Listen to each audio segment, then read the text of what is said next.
कि देश में लोकसभा चुनाव होने का समय अब बहुत नजदीक आ गया है,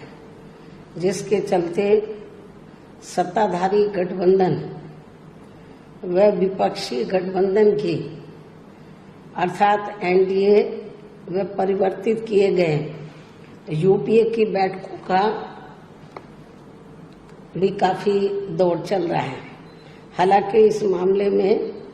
हमारी पार्टी भी कोई पीछे नहीं है, बल्कि इन चुनावों की तैयारी को लेकर पिछले कुछ समय से पूरे देश में पार्टी की छोटी छोटी बैठकें व बंद जगह पर कैडर कैंप आदि लेने का भी कार्य काफी युद्ध स्तर पर चल रहा है। और इतना ही नहीं, बल्कि अब एक तरफ सत्ता पक्ष का एनडीए अपनी फिर से पूर्ण बहुमत की सरकार बनाने के लिए अपनी दलीलें दे रहा है, तो वहीं दूसरी तरफ विपक्षी गठबंधन यहाँ सत्ताधारी एनडीए गठबंधन को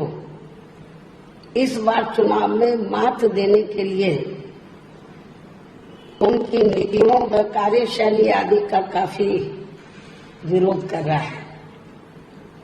जिसमें बीएसपी भी कोई पीछे नहीं है। जबकि सत्ताधारी पार्टी व विपक्षी पार्टियों के बने गठबंधन के बारे में सच्चाई तो ये है कि यहाँ वर्तमान में विपक्षी गठबंधन के प्रमुख दल कांग्रेस पार्टी ने आजादी के बाद शुरू में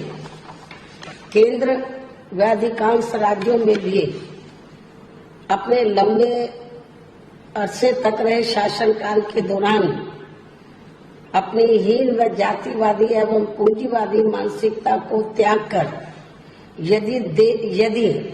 देश में आम जनहित में तथा कमजोर वर्गों के हितों में भी पूरी ईमानदारी से कार्य किया होता और विशेषकर कमजोर वर्गों के हित व कल्याण के मामले में परम पूज्य बाबा साहब डॉक्टर भीमराव अम्बेडकर की सलाह को भी मान लिया होता, तो फिर ना तो बाबा साहब को अपने कानूनी मंत्री पद से उस समय इस्तीफा देना पड़ता तथा ना ही आगे चलकर कांग्रेस पार्टी को केंद्र व अधिकांश राज्यों की भी सत्ता से बाहर होना पड़ता तथा ना ही फिर कमजोर वर्गों के लोगों को मजबूरी में बीएसपी के नाम पर अपनी अलग से राजनीतिक पार्टी बनाने की जरूरत पड़ती। और अब ये कांग्रेस पार्टी अपनी जैसी जातिवादी व पूंजीवादी सोच रखने वाली पार्टियों के साथ गठबंधन करके फिर से केंद्र की सत्ता में आने के सपने देख रही है, तो वही सत्ताधारी बीजेपी पार्टी भी उन्हें केंद्र की सत्ता में आने के लिए अपने एनडीए गठबंधन को हर मामले में मजबूत बनाने में लगी है। साथ ही फिर से सत्ता में आने का दावा भी ठोक रही है। ये कह रही है कि इस बार बीजेपी और उनका गठबंधन 300 से ज्यादा सीटें लाएगा, इसका भी दावा ठोक रही है, जिनकी कथनी व करनी में कांग्रेस पार्टी की तरह ही कोई खास अंतर नजर नहीं आता है। कहने का तात्पर्य ये है कि अब ये दोनों बड़े गठबंधन यानी कि एनडीए व परिवर्तित किए गए यूपीए केंद्र की सत्ता में आने के लिए अपने अपने दावे ठोक रहे हैं, जबकि जनता को किए गए इनके वायदे व आश्वासन आदि सत्ता में बने रहने के दौरान अधिकांश खोखले ही साबित हुए हैं। वैसे भी कांग्रेस व बीजेपी एंड कंपनी के बने गठबंधन की अब तक रही सरकार की कार्यशैली यही बताती है कि इनकी नीति, नियत व सोच सर्व समाज में से विशेषकर गरीबों, दलितों, आदिवासियों, पिछड़े वर्गों, मुस्लिम एवं अन्य धार्मिक अल्पसंख्यकों के प्रति लगभग एक जैसी ही रही है, क्योंकि इन्होंने सत्ता में रहकर शुरू से इन वर्गों के मामले में अधिकांश कागजी खाना पूर्ति ही की है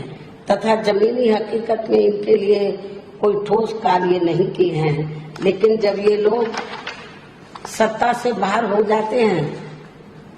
तो तब फिर वे अपने वोट की खातिर इनके हितों में काफी लंबी चौड़ी बातें करते हैं। जैसे कांग्रेस पार्टी का गरीबी हटाओ का व बीजेपी का हर गरीब के खाते में 20 लाख रुपए पहुंचाने को लेकर कही गई ये बातें सत्ता में आने के बाद केवल हवाई व खोखली ही साबित होकर रह गई हैं, जिसकी खास वजह से ही बीएसपी ने सत्ताधारी गठबंधन व विपक्षी गठबंधन से ज्यादातर अपनी दूरी ही बना के रखी है। ऐसी स्थिति में अब इन वर्गों के लोगों को यानी कि कमजोर वर्गों के लोगों को आपसी भाईचारे के आधार पर वे अपना अकेले ही मजबूत गठबंधन बना के या हर मामले में अपनी एकमात्र हितैषी रही पार्टी बीएसपी को ही मजबूती देनी है तथा जिससे फिर यहाँ कोई भी गठबंधन केंद्र व राज्यों के बीच सत्ता में पूरी